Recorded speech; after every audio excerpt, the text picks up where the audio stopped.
У нас сегодня праздник, День Конституции. У вас тоже. Я, по крайней мере, лично, да. Ага. И что планируете сделать? Ничего, просто поговорим, постоим.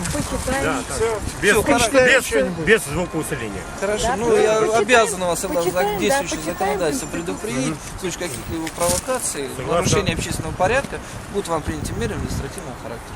А Никто не скажите, снимает. пожалуйста, Что чтение считает Конституции это провокация? Я не очень давно. Провокация это то, что Вы сейчас упомянули делаете. слово провокация, но нужно же понимать его значение. И сценарий писать. Вежливых людей. Давайте начинаем чтение, дорогие мои зрители Конституции. Понятийная Конституция России. Часть 1, статья 1. Сильный может все. Вся власть России принадлежит сильным. Власть сильных не может быть ограничена ничем, кроме силы. Статья 2. Закон существует для слабых. Слабые обязаны исполнять законы, которые написаны сильными. Сильные не обязаны исполнять законы, которые они пишут для слабых. Функционер органов государственной власти. Все, давайте, все, задерживайся, все, внимание. Все, давайте, все. Все. Быстрее! Быстрее! Извините меня кто-нибудь! Всех! А тех Надежда, да.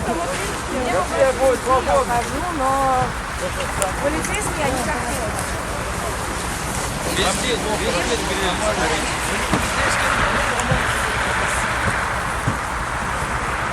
Я ничего антизаконного не делал. Я ничего антизаконного не делал. Почему? все. Не понимаю, почему. Пойдем.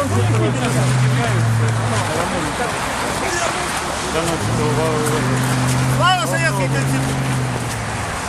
Ну так, концерт.